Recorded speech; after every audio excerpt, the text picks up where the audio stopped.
Saudara-saudara, kasus yang sekarang ini kita eksaminasi adalah putusan pra-peradilan nomor 113/PIT-PRA tahun 2024 dari Pengadilan Negeri Jakarta Selatan, di mana dalam perkara itu tersangka bernama Tom Lembong melalui kuasa hukumnya mengajukan permohonan pra-peradilan melawan termohon, yaitu Kejaksaan Agung Republik Indonesia.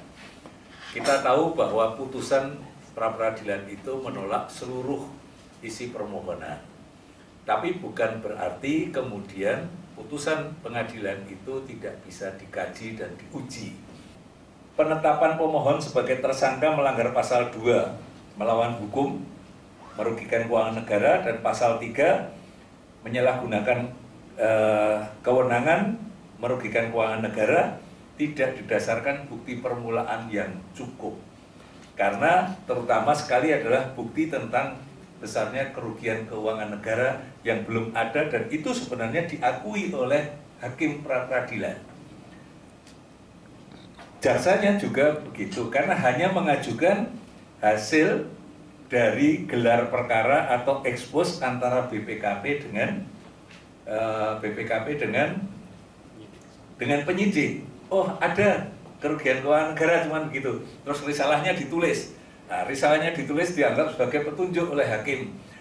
Nah, ini kan tidak benar, karena itu bukti petunjuk itu kan rangkaian kesamaan kesesuaian keterangan saksi, surat, dan keterangan tersangka atau terdakwa. Nah, ini kan tidak ada itu, hanya berdasarkan hasil ekspor dianggap sebagai bukti petunjuk. Nah, ini saya kira kesalahan di dalam menetapkan ini. Padahal menurut kami tim eksaminator, karena dakwaannya adalah ada kerugian itu sebagai bagian dari rumusan delik yang penting, karena deliknya material, akibat yang dilarang harus terjadi. Akibat yang dilarang adalah terjadinya kerugian keuangan negara. Kok belum ada hitung-hitungannya kerugian keuangan negara? Kalau menurut hakim kan nanti bisa di ujung penyidikan bisa ketemu. Menurut eksaminator itu tidak tahu. Kalau itu di ujung, yang menetapkan tersangkanya nanti di ujung dong, kalau sudah ketemu. Lah ini tidak ada atau belum ada, sudah menentukan sebagai telah terjadinya kerugian keuangan negara, padahal belum ada. Perlu kami sampaikan bahwa hasil dari eksaminasi ini menyimpulkan kalau demikian pertimbangan hakimnya seperti itu, mestinya putusannya bukan menolak permohonan pra-peradilan yang diajukan oleh pemohon, tetapi adalah justru menerima dan mengabulkan gitu. Dan kemudian menyatakan bahwa penyidikannya tidak sah. Dan yang kedua, penahanan yang dilakukan juga tidak sah juga. Ini kesimpulan akhir dari tadi. Ada dari eksaminator lain? Akan sebagai bukti melawan hukum, namun dijadikan dasar bukti permulaan. Padahal namanya bukti permulaan kategori sebagai petunjuk dalam pelaksanaannya. Nah, ini yang mungkin memang sudah banyak sekali dijelaskan terkait dengan kalau memang seperti ini terus, yang saya dalam pendek pikiran saya, dan desa mungkin juga akan lebih berhati-hati, karena dulu sempat di LKPH itu mau atas dasar kebijakan yang dikeluarkan oleh pejabat yang waktu itu menjabat. Sependek pengetahuan saya, ketika itu masih ke ranah kategori administratif, memang itu Al-Quran mengarahkan kita ke situ. Ya. Jadi kita tinggalkan perkaranya gitu. Nah, ini yang mungkin saya ini menanyakan pada eksaminator, ya, khususnya Pak Arif dan Pak Hanafi. Apakah kita dalam hal ini tetap akan masuk? Kalau masuk pada pokok perkara kan kembali pada pasal 1 tadi, ini sebagai alat bukti dalam proses pidana. Nah, terkait dengan bukti P7 yang dimana hal itu dijadikan sebagai tersangka, yaitu bukti surat dengan saksi 122 tadi. Putusan yang senada atau seperti ini untuk menjadi jurisprudensi seperti itu. Mungkin itu. Kemudian artinya hukum sesuai dengan itu, ya sudah, itulah hukumnya, kacamata kuda kita gitu. Tapi kira-kira seperti itu. Kalau tadi Pak Jamil menyebut sinten dan pinten. Makasih ujung pernyataannya. Tapi ada juga yang mungkin perlu juga diluruskan ya, antara keadilan dan kepastian. Saya setuju, kita harus mengedepankan keadilan.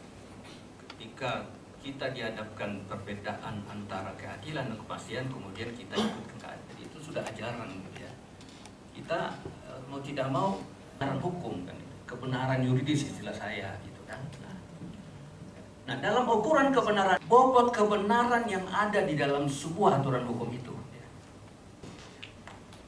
Kalau bobot kebenaran yang ada dalam hukum itu punya kualitas yang ya, apalagi kalau Pak Jamin yang kemudian terimplementasi di dalam kebenaran hukum itu luar biasa. Kita nggak bisa menolak. Sidang eksaminasi adalah bagian dari aktivitas eksaminasi. Urusan perkara dari pengadilan itu kita kaji dengan pendekatan normatif. Lakukan eksaminasi macam ini tidak lain juga karena kita ingin berpikiran ya, bahwa apa yang kita ajarkan di dunia mahasiswa itu ya, secara nyata bisa dipraktekkan dalam dunia penegakan hukum. Ya.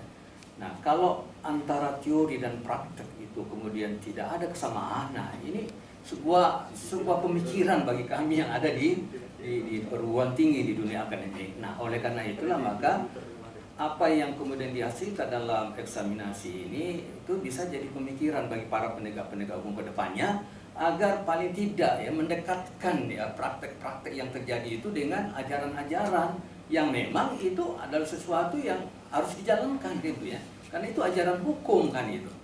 Nah, jangan sampai ajaran hukum yang ada justru melakukan penyimpangan-penyimpangan terhadap ajaran itu. Nah, ini yang kita sayangkan sehingga ya mau tidak mau ya mendorong kita untuk melakukan eksaminasi macam ini.